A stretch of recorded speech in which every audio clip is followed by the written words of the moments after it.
हरिओम प्रणाम मित्रों।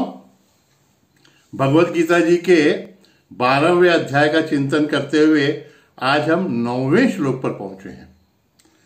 8वें में भगवान ने कहा कि अगर साधक भगवान में ही मन और बुद्धि को लगाए तो वो भगवान में ही स्थित रहेगा, तो फिर संसार सागर से वो त्रस्त नहीं होगा। भगवान ने कह दिया, लेकिन भगवान भी जानते हैं कि साधकों को यह इतना सहज नहीं है जितना भगवान समझते हैं। इसलिए 9वें श्लोक में थोड़ा सा कंसेशन देते हुए भगवान कहते हैं, अथ चित्तम समाधातुम न शक्नोषि मयि स्थिरम अभ्यास योगेन ततः मामिच्छाप्तुम धनंजय। अथ इस प्रकार से, जैसा कि भगवान ने वर्णन किया है, अथ चित्तम समाधातुम न शक्नोषि मयि स्थिरम। भगवान कहते हैं कि जैसा मैंने कहा उस प्रकार से अगर तुम तुम्हारे चित्त को मुझ में स्थिर नहीं कर पा रहे हो प्रयत्न करने के बाद भी, तो अभ्यास योगेन ततः, तो अभ्यास योग के द्वारा माम इच्छाप्तुम धनंजय, माम इच्छाप्तुम, मुझे प्राप्त होने की इच्छा करो, मुझे प्राप्त करने की इच्छा, ऐसे भगवान नहीं कहते। भगवान के अंकित होने के लिए, भगवान का प्रिय होने के लिए मन और बुद्धि को भगवान में लगाना आवश्यक है। यहां पे अर्जुन को भगवान धनंजय कहते हैं। अनेक नामों से भगवान श्री कृष्ण ने अर्जुन को संबोधित किया है अलग अलग श्लोकों में। यहां पे उसको धनंजय कहने का कोई विशेष अभिप्राय शायद भगवान का हो न हो, लेकिन चिंतन में एक बात मेरे जो आ रही है वो बता देता हूं। भगवान शायद अर्जुन को निर्देशित करना चाहते हैं कि अर्जुन ने धन को भी जीता हुआ है। धन की प्राप्ति के लिए, राजपाट की प्राप्ति के लिए, शत्रुओं का दमन करने के लिए उसके पास प्रचंड सामर्थ्य है पहले से।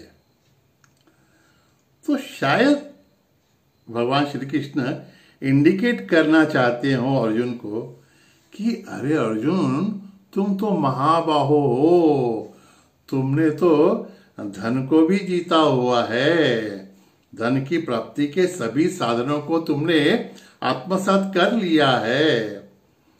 अगर तुम इस इच्छा पर विजय प्राप्त करते हुए इसमें धन प्राप्ति में यशस्वी हो गए हो, तो तुमको मन को जीतने में इतनी कठिनाई नहीं होनी चाहिए। हम लोग की भी तो यही बात है ना। सचमुच कहता हूं मित्रों, गृहस्थ धर्म में इतनी कठिन कठिन कर्तव्य पार करने पड़ते हैं आप लोगों को कि आपके सामर्थ्य का तो का वर्णन ही नहीं किया जा सकता। इतनी शक्ति आप लोगों में है, कैसे कैसे दुखों को, संकटों को पार करते हुए आप गृहस्थी को संभालते हैं। तो सचमुच ऐसा लगता है कि अगर इतना सब सामर्थ्य हम लोगों में है तो फिर मन पर विजय प्राप्त करना हमें लगता है उतना कठिन नहीं होना चाहिए। तो दिक्कत कहां पे है उसके बारे में थोड़ा विचार कर लें तो यह भी हमको मन को भी जीतना संभव हो सकेगा। मन भगवान में नहीं लगता, सीधी बात है। क्यों? बच्चों को क्रिकेट खेलना अच्छा लगता है, पढ़ाई करना अच्छा नहीं लगता। हम लोगों का टीवी देखने में मन लगता है, 3-3 घंटे हम थिएटर में मूवी देखते बैठते हैं, लेकिन भगवान के सामने भारतीय बैठक डाल के पालथी मार के आधा घंटा भी बैठने नहीं होता हमको। एक बैठक नहीं कर पाते हम लोग। क्यों? तो सीधी बात है कि हमको भगवान में आनंद प्राप्त नहीं होता, भगवान में नहीं होता और सांसारिक बातों में होता है। सांसारिक बातों में क्यों प्राप्त होता है? क्योंकि उसमें से आनंद प्राप्त करने की हमको आदत पड़ गई है, and we have given values to those things. मित्रों, अगर याद करें तो कोई भी ऐसा हमारा उपक्रम नहीं रहा हो, योजना नहीं रही हो कि जिसमें पहली बार प्रयत्न करने के बाद हमको आनंद नहीं ही प्राप्त हुआ होगा। किसी भी उपक्रम में पहला अनुभव याद कीजिए। लेकिन फिर भी हमने छोड़ा क्या प्रयत्न? पहले तो सुख नहीं है, कष्ट हुआ, अच्छा भी नहीं लगा, फिर भी हमने बार बार वो किया और अब उस हर उस प्रयत्न में आनंद प्राप्त होता है। लेकिन हमारी दिक्कत है कि हम छोटे छोटे आनंदों में इतने मग्न हो जाते हैं कि एक बहुत बड़ा शाश्वत आनंद प्राप्त करने का अवसर हम खो देते हैं। और हमेशा इस बात को अध्यात्म में कहा जाता है, कस्तूरी मृग का उदाहरण देते हैं। उस मृग की नाभि में ही कस्तूरी रहती है, जिसकी सुगंध उसके आसपास फैल जाती है, और उस सुगंध को ढूंढने के लिए वह बेचारा मृग इतस्ततः भटकते रहता है। और फिर मृगजल का उदाहरण तो आपको पता है ना। वैसे ही अपनी तृष्णा को शांत करने के लिए वो उस पानी की खोज में इधर उधर भागते रहता है, जो यथार्थ में है ही नहीं, एक आभास मात्र है। ये बात हमको अभी समझ में नहीं आएगी कि संसार का जो सुख है वो आभास मात्र है। उसके लिए थोड़ा सा प्रयत्न करना पड़ेगा, साधना करनी पड़ेगी। इसी को भगवान अभ्यास योग कहते हैं। हम अन्य चीजों के लिए बहुत अभ्यास करते हैं, लेकिन उनको अभ्यास योग नहीं कहा। भगवान ने इसे अभ्यास योग कहा कि भगवान से जुड़ने का जो प्रयत्न बार बार हमको करना आवश्यक है। योग माने भगवान से जुड़ना, वो करने की आवश्यकता है। पहले भी मैंने एक उदाहरण दिया है। ऐसा सुना है कि किसी को विष बाधा हो गई होगी ना, तो मांत्रिक के पास उसको ले जाते हैं, तो उसको शक्कर खिलाते हैं, चीनी। तो अगर उसको विष बाधा हुई है तो वो चीनी उसको कड़वी लगती है।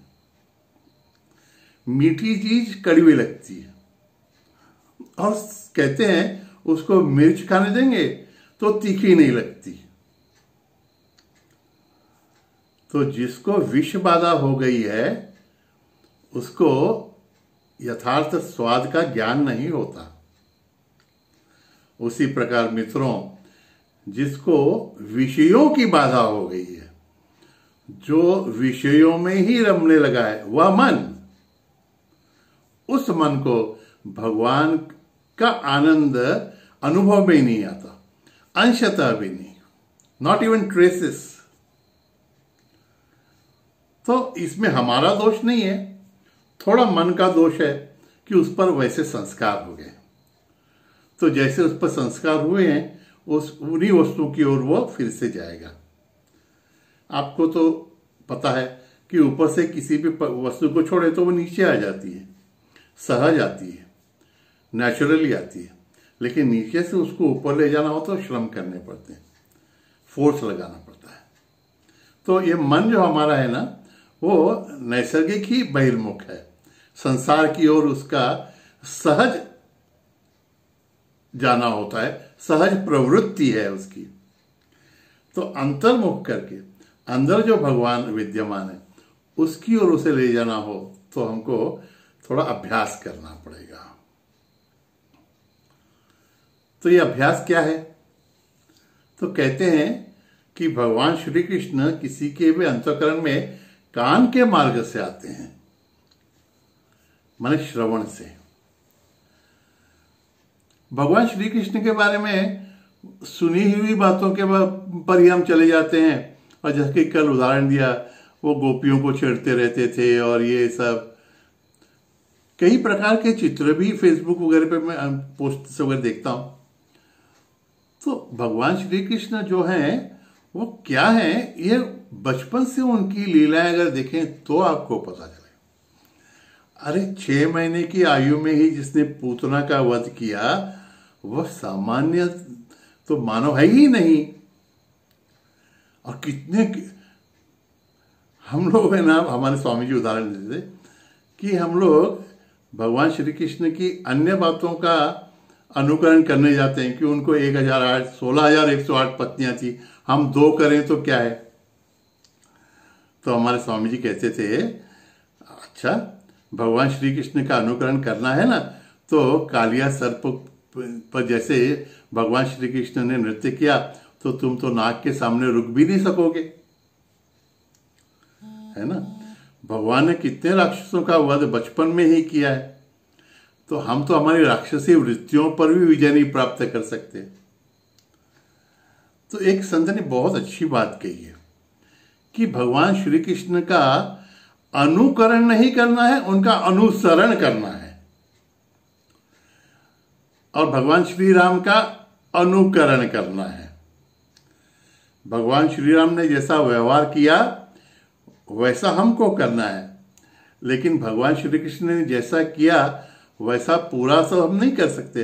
इसलिए वो जो कहते हैं, उन्होंने भगवत गीता में जो उपदेश दिया है उस प्रकार से हमको उनका अनुसरण करना चाहिए। और भगवान की कथाओं को पढ़कर जब उनकी परमेश्वरी दिव्य शक्ति का हमको थोड़ा सा ज्ञान होने लगता है, अनुभव तो बात की बात है, तो पता चल जाता है ना मित्रों कि इस संसार में कोई भी किसी का कुछ भी नहीं भला कर सकता। एक बात ध्यान में रख लीजिए, इस संसार के किसी भी व्यक्ति, वस्तु, परिस्थिति पर अगर हम आश्रित रहेंगे तो फिर उद्धार कठिन है, क्योंकि वे सभी व्यक्ति, वस्तु, परिस्थितियां भी शाश्वत नहीं है, हमेशा टिकने वाली नहीं है, और उनका सामर्थ्य भी हमेशा नहीं टिकेगा, और maybe they may not remain favourable to us all the times. वो कितनी भी बलवान हो, हम पर उनकी कृपा हमेशा बनी ही रहेगी, इसकी जरा संभावना कम है। तो मित्रों, हमारे मन को समझाना पड़ेगा कि क्यों ना मन तू ऐसी किसी आश्रय के को समर्पित हो जो संपूर्ण सृष्टि में जिसकी सत्ता है, महत्ता है, और जो हमेशा हमें उपलब्ध है हमारे मन में, और जो हमारा सुहृद है और कुछ भी कर सकता है हमारे लिए, हमसे प्रेम करता है वो। बस कमी तो इतनी है कि हम उसको नहीं पहचानते और फिर उससे प्रेम भी नहीं कर पाते। जब तक हमारा संसार से प्रेम बना रहेगा तब तक भगवान के प्रेम की अनुभूति हम नहीं ले सकेंगे। और भगवान जो हमारे अंदर ही बैठे हैं, इतना तो जान लेना अध्यात्म कि वही चैतन्य स्वरूप में हमारी सांस चला रहे हैं, हृदय की धड़कन चला रहे हैं, हम खा रहे हैं, पचा रहे हैं, हमारी हर क्रिया के लिए वही शक्ति, ऊर्जा दे रहे हैं। Is it not a thankless job? हम किसी के लिए थोड़ा भी नहीं करते इतना, और भगवान अगर हमारे लिए ये सब कर रहे हैं बिना कुछ बताए जताए, तो कितना अपार प्रेम वो हम पे करते होंगे। तो इस संसार में भगवान श्री कृष्ण ही एकमेव प्रेम करने योग्य हैं। इसलिए उनका प्रेम पाने के लिए हमें उनसे प्रेम करना आवश्यक है। इस प्रकार से भगवान की कथाओं का श्रवण करेंगे, मनन करेंगे, चर्चा करेंगे, उनके नाम का जप करेंगे, तो आज जो मन बहिर्मुख है वह धीरे धीरे बारंबार अभ्यास करते करते उनकी ओर अंतर्मुख होकर उनसे प्रेम करने लगेगा। और ये तो भगवान का आश्वासन ही है। अगर एक कदम हम उनकी ओर बढ़ाते हैं तो 10 कदम बढ़ाकर वो हमारे पास आकर हमको अपने आगोश में लेने के लिए, आलिंगन देने के लिए, अपने बाहों में उठा लेने के लिए तत्पर हैं। यह तो उनका आश्वासन है। देर सिर्फ हम ही से है। हम उनसे प्रेम नहीं कर पाते, उन पे श्रद्धा नहीं कर पाते, इसलिए मन और बुद्धि उनमें नहीं स्थिर हो पाती। शुरुआत श्रवण से हो। गीता, भागवत, महाभारत, रामायण, ये सब ग्रंथ इतने प्रासादिक है ना मित्रों, इनको सिर्फ पढ़ के भी, एक गीता का एक श्लोक सुनिए, पढ़िए, रामायण की एक चौपाई पढ़िए, दोहा पढ़िए, भागवत का थोड़ा सा पढ़ के भी आप सोएंगे तो आपको अनुभूति आएगी कि आप भगवान के निकटत्व का अनुभव ले रहे हैं। प्रयत्न कीजिए ना, अभ्यास तो कीजिए। भगवान और आगे सहूलियत देने वाले हैं, लेकिन जब तक हम प्रयत्न नहीं करेंगे तब तक शरणागति भी नहीं हो पाएगी। एक हिंट दे देता हूं, प्रयत्न करने के बाद ऐसा करना है कि भगवान से कहना है कि भगवान, जन्म जन्मांतर की मेरी वासनाओं के कारण मैं इस संसार में ही लिप्त रहूंगा, यह नैसर्गिक है, सहज है। तुम मुझे प्रिय नहीं लगोगे भगवान, क्योंकि मेरी वासनाएं वैसी हैं। तो अगर मैं मेरे बल पर तुमसे आकर मिलूं, ऐसा सोचूंगा तो और कितने जन्म चले जाएंगे पता नहीं। तो अत्यंत कृपा करते हुए भगवान, तुम ही मुझे अपनी शरण में ले लो और तुम्हारे बारे में मेरे मन में प्रेम उत्पन्न हो, टिका रहे, बढ़ता रहे, ऐसी कृपा करो। हरि ओम तत्सत। नारायण नारायण नारायण।